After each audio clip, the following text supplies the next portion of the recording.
perbaikan.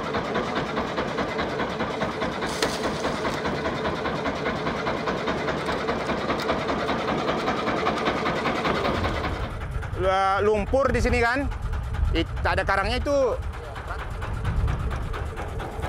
Oh, ini nampaknya ada karang, Pak, agak tinggi nih. Kita ulur aja, ada ikan apa tidak?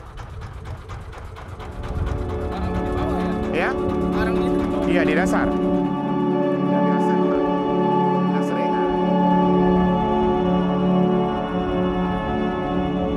Paling parahnya kami dulu sekitar tahun 2015 dulu pernah kami itu nggak mau pulang kan, nggak bisa. Kami pergi ke Durai itu, Belindung itu. Ombaknya terlalu kuat, nggak tembus ke rumah. Nggak sampai, jadi kami bermalam.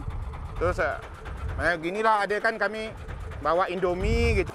Karena sekarang pun udah sulit kan, tak macam dulu-dulu. Kalau orang dulu-dulu kan pergi dekat-dekat aja kan dapatnya banyak kan.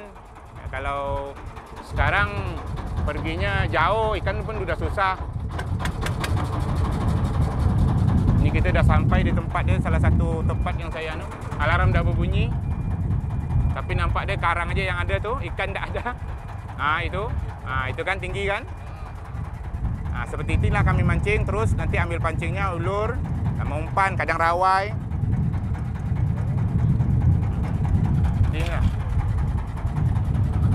Ini dalam sekitar 30 meter ada di GPS. Indonesia tak hanya memiliki garis maritim terpanjang di dunia.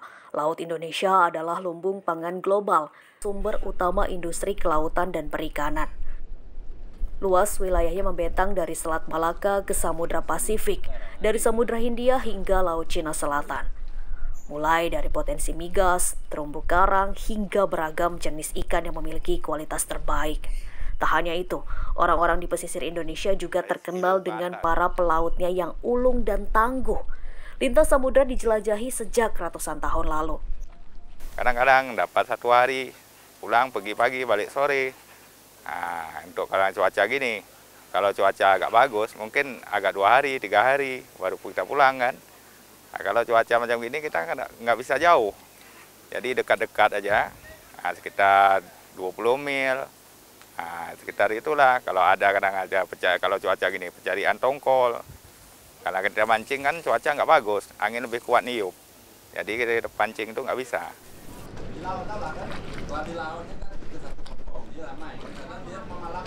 Indonesia adalah negara dengan spesies karang terbanyak, termasuk juga negara dengan ragam jenis ikan terbanyak. Namun bukan berarti urusan laut kita tak penuh dengan problem. Saking luasnya wilayah laut Indonesia, problem tentang jangkauan masih terjadi. Ketimpangan berbagai kapasitas nelayan di berbagai daerah menjadikan beberapa wilayah kepulauan, apalagi pelosok, masih hidup prasejahtera. Ironisnya, kekayaan alam yang kita miliki masih dinikmati oleh segelintir orang. Mereka menggali kekayaan dengan memanfaatkan ketidakmampuan modal nelayan tradisional.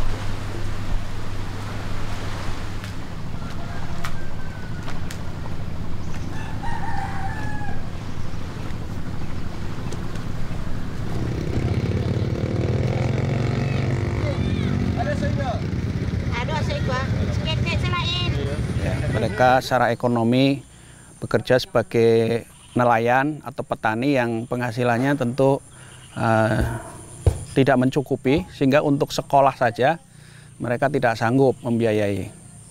Bahkan untuk sekolah di Mas Darul Ulum ini, mereka tidak sanggup untuk membayar, walaupun itu sangat jauh dari memenuhi kebutuhan yang nantinya akan diberikan kepada mereka.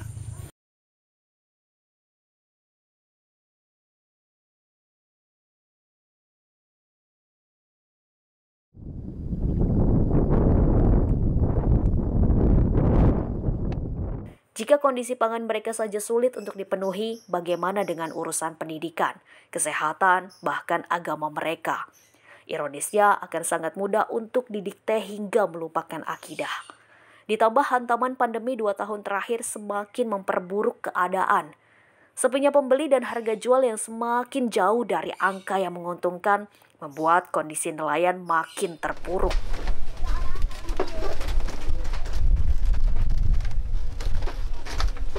Contoh paling nyata terjadi tak jauh dari ibu kota Jakarta.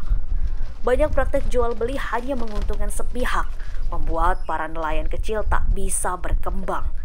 Hanya bisa menjual ikan untuk mencukupi makan sehari-hari. Aduh, kayaknya gimana ya? Udah kayaknya susah banget mencari aja kita. Emang mencari kita hasil. Tapi kita penjualan ikannya ini kurang laku. Itu aja. Kurang laku penghasilan. Emang hasil, cuman ya kurang laku. Udah pada ini. Satu punya orang. Iya. Yang mana? Punya sendiri ini. Sebelum pandemi, pendapatan minimal nelayan bisa ratusan ribu rupiah per harinya.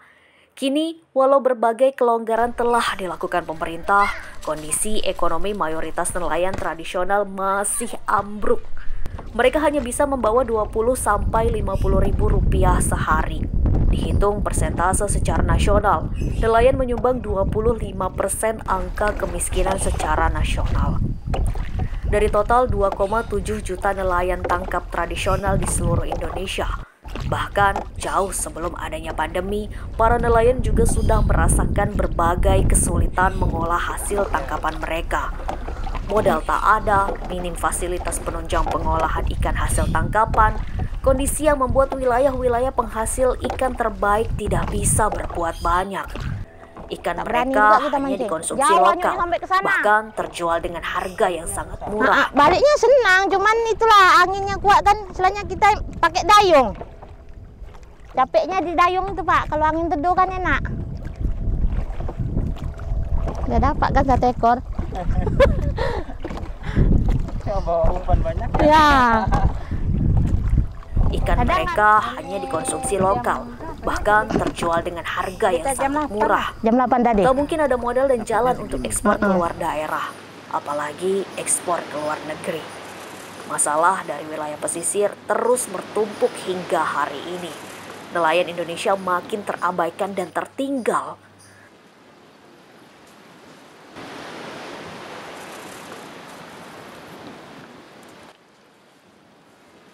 Bangsa ini harus mengambil sikap, gotong royong mengambil peran aktif dalam kerelawanan dan kedermawanan. Tujuannya satu, meningkatkan kualitas hidup mereka agar lebih baik, terutama meningkatkan ekonomi nelayan yang masih ambruk, bahkan lebih sering dilupakan.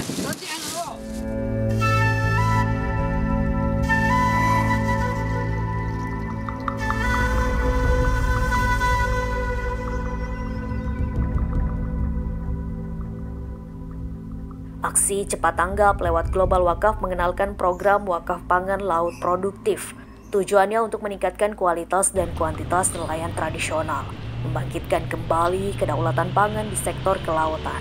Instrumen yang digunakan ada di level tertinggi ekonomi umat, yakni digerakkan dengan dana wakaf.